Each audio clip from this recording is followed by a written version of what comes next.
So यो फोनलाई चाहिँ हामीले यसरी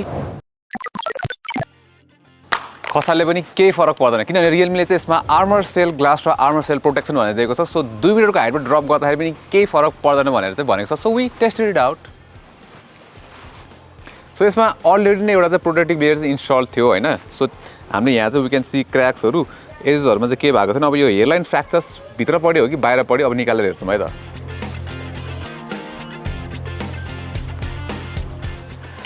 Alright, so moment of truth चाहिँ के भन्दा Realme C75 चाहिँ हाम्रो फर्स्ट ड्रप थियो अफिसियल लाइक 6 फिट पनि थिएन 5 फिट समथिङ हाइब्रिड ड्रप भएको र you can see crack already on the screen. अब फरक पर्दैन त भनियो तर यो फोन Realme C75 जसको स्टार्टिङ प्राइस रहेको छ 26,979। यो फोनले चाहिँ फर्स्ट ड्रप के त्यो पनि नर्मल हाइटबाटै खसाउँदाखेरि चाहिँ हाम्रो एक्सपेक्टेसनलाई चकनाचुर बनाउन चाहिँ सफल भएको छ हैन। र अब यो ड्युरेबिलिटी फिचर नै यसको चाहिँ hero feature like main highlight feature थियो कि र अब यसमै धोका खाइसकेपछि के गरौँ। अब यो अगाडि चाहिँ हामीले यसलाई वाटर टेस्ट पनि गरेको थियौँ र वाटर टेस्टमा चाहिँ रिजल्ट्स कस्तो आयो हेरौँ है त। अब यो फोनमा चाहिँ IP68 69 रेटिङ सबै छ भनेर भनेको छ र 2.5 मिटर डेप्थ भएको वाटरमा चाहिँ खस्दाखेरि पनि केही फरक पर्दैन भनेर चाहिँ भनेको छ हैन। अहिलेको लागि चाहिँ हामी यो बोलमा चाहिँ यसलाई 1 मिनट जस्तो चाहिँ राखेर हेर्छौँ है त।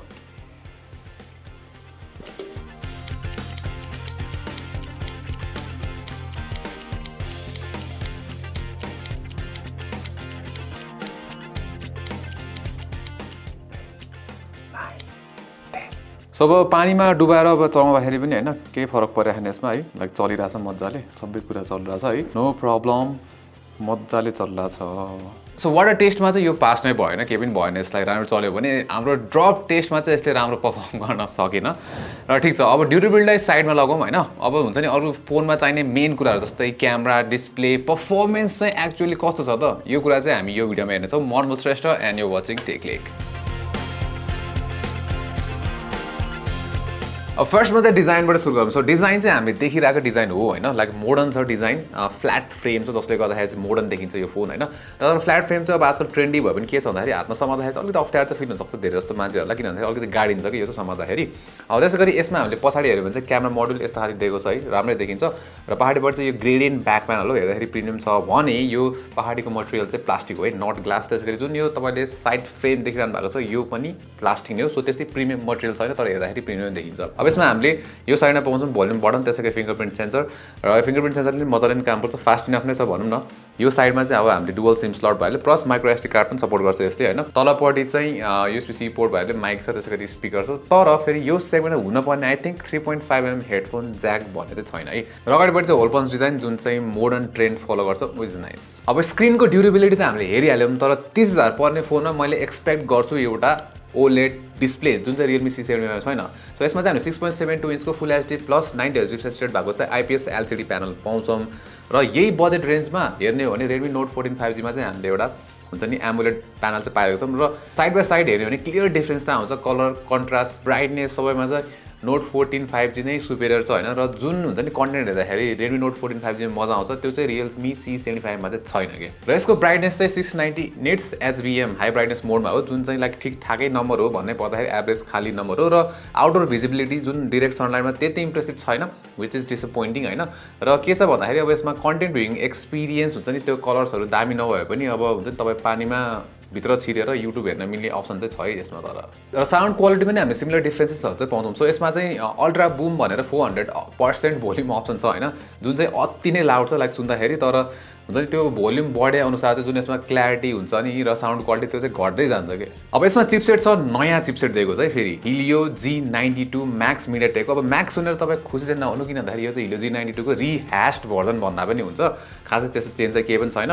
र अब हुन्छ नि प्राइस टु परफर्मेन्स हेर्ने हो भने चाहिँ खासै त्यति राम्रो छैन यसको किन भन्दाखेरि योभन्दा अलिक सस्तो अप्सन्सहरू जस्तै Redmi Note 14 अर्को भनेको Tecno Spark 30 यिनीहरूलाई पनि बिट गर्न सक्दैन कि बेन्चमार्क स्कोर्सहरूमा प्लस 20,000 पनि नपर्ने HMD क्रेस्टले नै यसको परफर्मेन्सलाई चाहिँ ओभरस्याडो गरिदिन्छ। तर अब यो भन्दा फेरि जुन हामीले नर्मल ब्राउजिङहरू गर्छौँ होइन सोसियल मिडिया ब्राउजिङ जस्तै टिकटक चलाउँदा इन्स्टाग्राम चलाउँदा फेसबुक चलाउँदा युट्युबहरू भिडियोजहरू हेर्दाखेरि चाहिँ ठिकै छ पर्फर्मेन्स यसको होइन तर फेरि जुन हामीले त्यो एपहरू चाहिँ हुन्छ नि स्विच गर्छौँ नि त्यतिखेर चाहिँ त्यो हुन्छ नि ल्याग चाहिँ नोटिस गर्छौँ यसमा विच इज नट गुड त्यसै गरी अब गेमिङ त भन्नै परेन अब पब्जीमा स्मुथ ग्राफिक्स र अल्ट्रा एफपिएसमा राखेर खेल्दा 28 to 29 एफपिएस मात्र दिइरहेको थियो र पर्फर्मेन्स मोडमा लगेपछि पर्फर्मेन्समा नोटिसेबल इम्प्रुभमेन्ट थियो 28 एफपिएसबाट एभरेज एफपिएस चाहिँ 36मा चाहिँ पुगेको थियो होइन र गेन्सन इम्प्याक्टको केसमा चाहिँ एभरेज एफपिएस 21 मात्र थियो र खेल्दाखेरि कुनै पनि पोइन्टमा चाहिँ 30 एफपिएस मार्क चाहिँ पुग्न सकेन क्या तर फेरि यसमा तपाईँलाई अलिकति पर्फर्मेन्स इम्प्रुभ गर्नु छ भने चाहिँ यसको हाई पर्फर्मेन्स मोड अन गर्नुपर्छ त्यसै गरी यसमा चाहिँ त्यो ऱ्याम एक्सटेन्सन फिचर भन्ने छ सो त्यसमा चाहिँ म्याक्सिमम 16 GB ऱ्याममा एक्सटेन्ड गरिदिने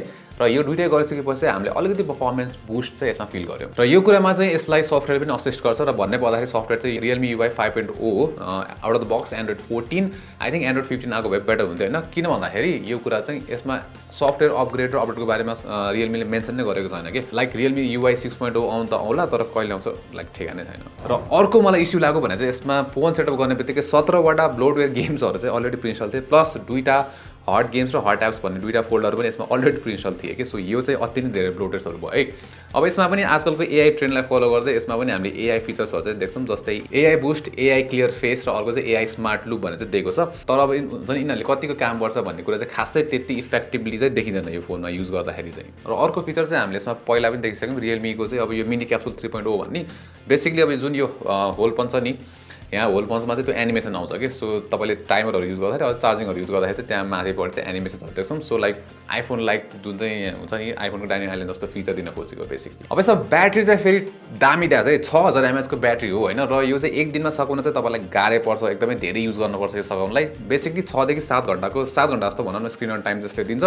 र चार्जिङ पनि राम्रो छ 45 वाटको फास्ट चार्जिङ छ यसमा र त्यो पनि बक्सभित्रै आउँछ र यो चार्जरबाट तपाईँले फुल चार्ज 1 देखि 100% सम्म जाँदाखेरि चाहिँ त्यस्तै 90 मिनट्स जस्तो चाहिँ लागेको थियो है यो फोनमा र यसो हेरेर यसमा चाहिँ कतिवटा क्यामेरा छ भनेर भन्नु है लाइक बेसिकली मान्छेले हेऱ्यो भने 3टा भन्छ होइन तर यसमा एक्चुअली 50 मेगापिक्सलको एउटा मेन सेन्सर छ त्यसपछि अर्को चाहिँ एउटा अक्सिलरी लेन्स भनेर दिएको छ अर्को चाहिँ लिटरली डमी नै हो कि अब नर्मल फोटोजमा डिटेल्स एभरेज छ यसको जुम गरेर हेर्दा पनि फाइन डिटेल्सहरू मिसिङ छ होइन प्लस कलर्स पनि एक्युरेट छैन अलिक धेरै नै स्याचुरेटेड फिल हुन्छ अब नाइट र लो लाइटमा पनि हामीले सिमिलर रिजल्ट्स नै देख्छौँ डिटेल्स प्रिजर्भ हुँदैन र सटर स्पिड पनि स्लो छ जसले गर्दा नाइट फोटोजमा चाहिँ मोसन ब्लर एकदमै धेरै नोटिस हुन्छ अब नर्मल फोटो जस्तै पोर्ट्रेट्सहरू पनि सफ्ट नै हुन्छ ब्याकग्राउन्ड ब्लर इफेक्ट चाहिँ ठिकै छ तर एज डिटेक्सन चाहिँ इन्कन्सिस्टेन्ट छ एकदमै कहिलेकाहीँ राम्रै हुन्छ भने कहिलेकाहीँ चाहिँ राम्रो डिटेक्ट गर्दैन यो फोटोमा हेर्नु होइन लाइक खुट्टालाई पनि ब्लर हानिदिएको छ कि अब भिडियो क्वालिटी पनि एभरेज मात्र हो यसको है 1080p 30 fps सम्म सपोर्ट गर्छ लाइक यो रेन्जको लागि ठिकै हो कलर्सहरू ओभर स्याचुरेटेड नै छ र ओभर एक्सपोज आउँछ अलिकति त्यसै गरी त्यो जुन स्ट्याबलाइजेसन छ त्यो पनि स्ट्याबलाइजेसन चाहिँ हामीले यसमा देख्दैनौँ त्यसले गर्दाखेरि भिडियो एकदमै सेकी चाहिँ देखिन्छ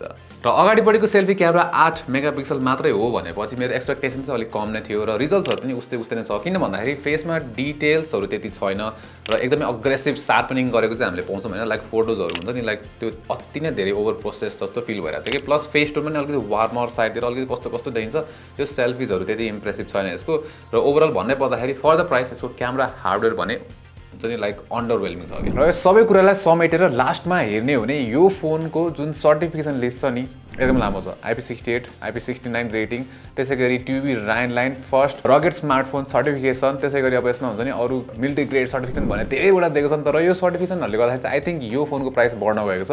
र एक्चुअल चाहिने हार्डवेयरमा चाहिँ कस्ट कटिङ भएको छ जस्तै पर्फर्मेन्स क्यामेरा र डिस्प्ले र ड्युरेबिलिटीकै कुरामा पनि फेरि अब वाटर टेस्टमा राम्रै पर्फर्म गर्यो भने हाम्रो जुन ड्रप टेस्ट थियो तपाईँले देख्नु भयो ड्रप टेस्टमा अहिले राम्रो पर्फर्म गर्न सकेन र एज एन ओभरअल अफरिङ चाहिँ Realme C75 इम्प्रेसिभ छैन।